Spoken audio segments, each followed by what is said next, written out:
கொஞ்ச நாளாகவே நான் ஜெபம் பண்ணால் அதுக்கான பதில் வர மாட்டேங்குது. ஏசப்பா பேசுகிறத என்னால் கேட்கவே முடியல. நான் ஒர்க்ஷிப் பண்ணாலும் கூட எனக்கு ஒரு திருப்தி இல்லை. ஒரு வேளை நான் ஏதாவது தப்பு பண்ணிட்டேன்னா ஏசப்பா என்னை விட்டு போயிட்டாங்களான்னு வருத்தப்பட்டுட்ருக்கீங்களா?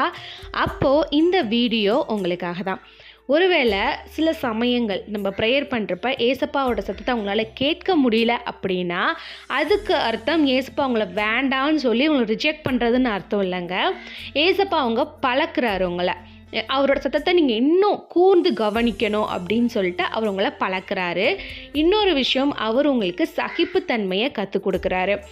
நம்ம எப்பயுமே கர்த்தர்கிட்ட வர்றப்போ நம்மளோட உலக பிரகாரமான கிரீடத்தை கழட்டி வச்சுட்டு தாங்க வரணும். நான் இவ்வளோ படிச்சிருக்கேன், இந்த காலகட்டத்தில் ஏசப்பா என் ஃப்ரெண்டு, ஏசப்பா என் அப்பா, அந்த மாதிரியான விஷயங்கள் நம்மளை எந்த அளவு தூண்டிருச்சு அப்படின்னா நமக்கு கீழே ஏசப்பான்னு நினைக்கிற அளவு நம்மளுக்கு சிலரால் திணிக்கப்பட்டுட்டோம். அதனால் நம்ம ப்ரேயர் பண்ண உடனே நமக்கு கிடைக்கணுன்ற எண்ணம் நமக்குள்ளே இருக்குது.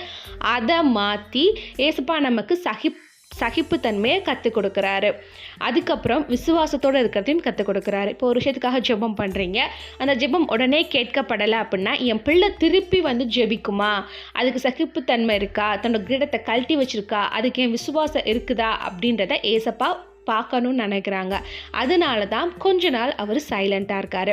நெக்ஸ்ட் விஷயம் என்ன அப்படின்னா, நீங்கள் ஜெபிச்ச காரியம் உடனே வரலை அப்படின்னா அப்போ அந்த காரியம் வராதுன்ற அர்த்தம் இல்லை. ஏதோ ஒரு காரணத்துக்காக கொஞ்சம் டிலே ஆகி வரும். அது கர்த்தருக்கு மட்டும்தான் தெரியும்.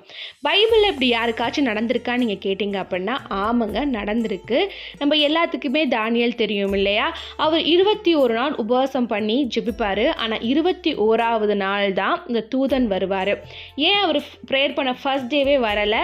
ஃபர்ஸ்ட் டேவே ஏன் வரலன்னா, தானியேல் ப்ரேயர் பண்ண ஆரம்பித்த உடனே அவர் என்ன காரியத்துக்காக ப்ரேயர் பண்ணாரோ அந்த காரியம் ஸ்பிரிச்சுவல் ரெலியமில் கர்த்தர் அவருக்காக ஸ்டார்ட் பண்ண ஆரம்பிச்சிட்டார். அதே மாதிரி தான் நம்ம எந்த காரியத்துக்கு ப்ரேயர் பண்ணுறோமோ அந்த காரியத்துக்கான வேலையை ஏசப்பா ஸ்டார்ட் பண்ணிடுவார்.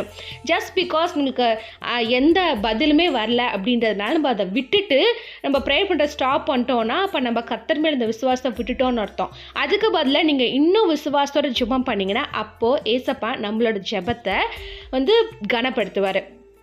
உங்களுக்கு இந்த வீடியோ பிடிச்சிருந்தால் லைக் பண்ணுங்கள். யாருக்கு தேவைன்னு நீங்கள் நினைக்கிறீங்களோ அவங்க கூட ஷேர் பண்ணுங்கள்.